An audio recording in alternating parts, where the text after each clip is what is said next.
You're listening to Where You Live with Gene and Tony. This is Where You Live with Gene and Tony. Go ahead, Tony. Go. Go ahead.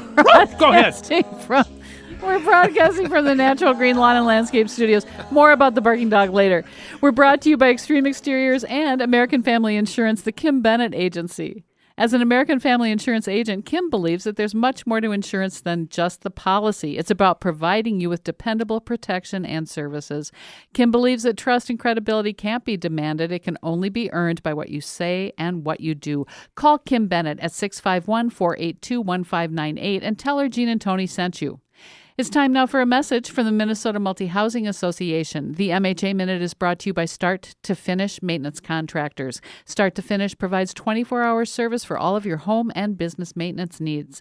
Call Start to Finish at 952-259-1219 for your home, for your business, for your peace of mind. Some of the benefits of successful property management. Are you ready? On-time payment of rent, improved resident quality, stabilized income, reduced turnover, controlled expenses, improved financial performance, less property wear and tear, allowance for property improvements, enhanced property value, being proactive, not reactive, better relationships with neighbors, fewer police calls, creating a community, being a great neighbor. These are some of the benefits of good property management. And whether you run a townhome association or you are renting out your condo, duplex, or 100-plus unit building, membership with the Minnesota Multi-Housing Association gives you the tools you need to run your business effectively while minimizing the headaches. Don't be a good landlord, be a great one. Visit www.mmha.com. That's two M's, mmha.com. So we're talking about a story out of the Palm Beach Post. Fake service dogs provoke resentment and possible rule changes. Let me just say, you're the consummate professional. You didn't even skip a beat. I didn't blink. You. Hey, you know what? Here's what's interesting. In this article, well, actually, I went around and around with Can-Do Canines a couple years ago because they thought I had no right to ask for verification of a disability. Can-Do Canines? Yeah, they train and provide service animals to people with disabilities. Absolutely great organization. But they had never heard that a landlord could require verification of a disability before allowing a pet into a service animal, they're not pets, a service animal into a no-pet community. So we had a little educating to do there. Also in this article, someone who's quoted says, people are going to be hard-pressed to get psychologists and psychiatrists to sign letters saying they need a service animal if they don't need a service animal. So here's two instances where people just don't believe people fake the need for a service animal, or that they can fake the need, and they do. We know this in housing. And do you think people gladly are just pretty glib and just signing off on that?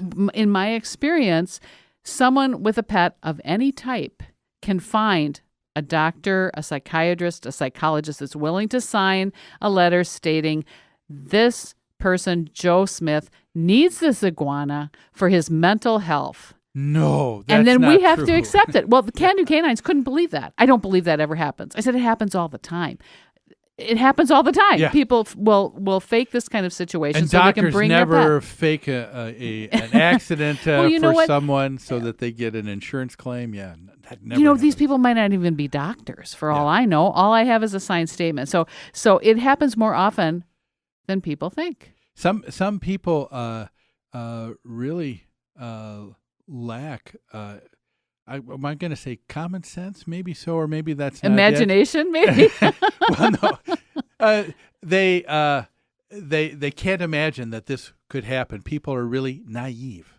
They are. The naivete that some people to have. me, it makes a lot of sense that a landlord or a housing situation gets to require verification, because we are violating fair housing if we allow one person to have an animal and we don't allow another person to have an animal. So we have to have justification. And that's my whole point with this story that I find so fascinating, is that you get caught between two regulatory agencies.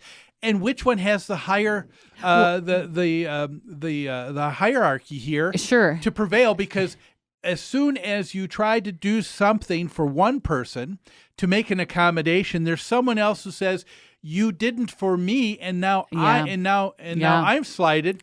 And so we live in lawsuit city, and we live in this area where to be blamed is you are now is enough. You're guilty until proven innocent. Yeah. And I think that happens time and time again. Yeah. Not in all cases with HUD and discrimination, but I know for a fact there are a lot of cases where someone is indignant, is being a bully themselves, using the rules to push the buttons for someone else because they didn't get their way, right? And they're causing they're causing all kinds of headache because you're guilty until proven innocent. And in this case, like with the restaurant owner, the health code, there's a regulatory agency saying can't have animals. Here's a regulatory agency. The ADA says, yes, you better. Yeah, I know. How about you guys?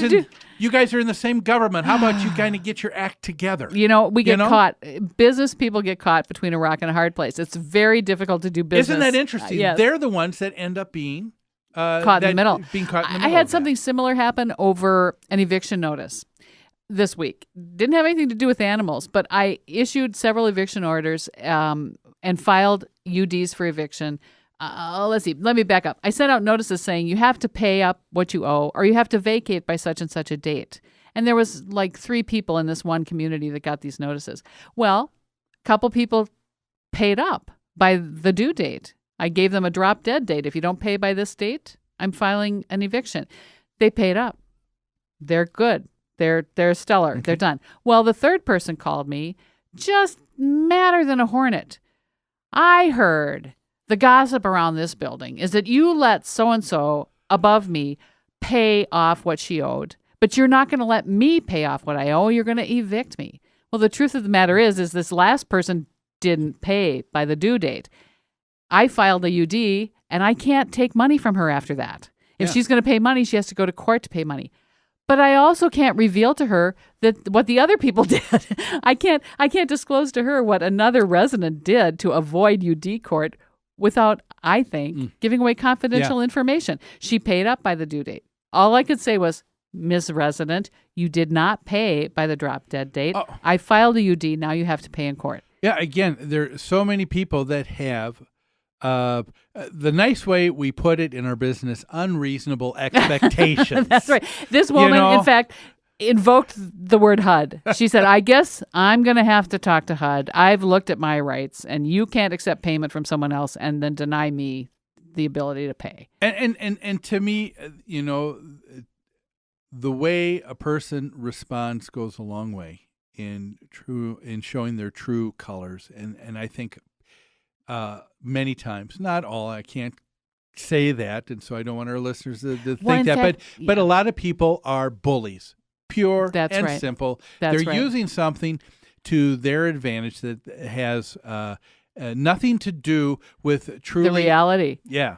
Of serving. That's right. Yeah. That's right. This woman is not going to allow at all the fact that she's in trouble because she went 10 days without paying her rent, right? Yeah. That's just set aside. That that doesn't have anything to do with what's going on now. Yeah, it is unfathomable to me what people will do. Well, especially when you're someone who obeys the rules and tries to operate in our society according to the rules. Well, here's the thing. The one thing that caught my attention through reading this story was if these people who are faking service dogs and going through all these machinations and all that, if they would spend half the time lobbying their legislature, their congressmen to enact laws to change things to allow them to do it, I think they probably see that done. But no, but people will be cagey, they will be conniving, they'll spend all kinds of time,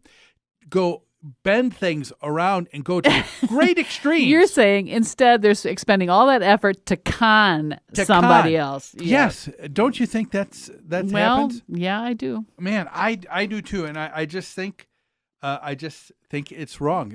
The people that are bullying, but it's an interesting story. Something that people who own apartments, people living in face all the time. Yeah, that's right. Yeah. Well, hey, folks. That's all the time we have. The show just went really fast today. Thanks for joining. Have a great rest of the weekend, everybody. We look forward to having you here next Saturday at 10 for Where You Live with Gene and Tony. I regret to announce this is the end. I'm going now. I bid you all a very fond farewell. Take care now. Bye-bye then. Bye.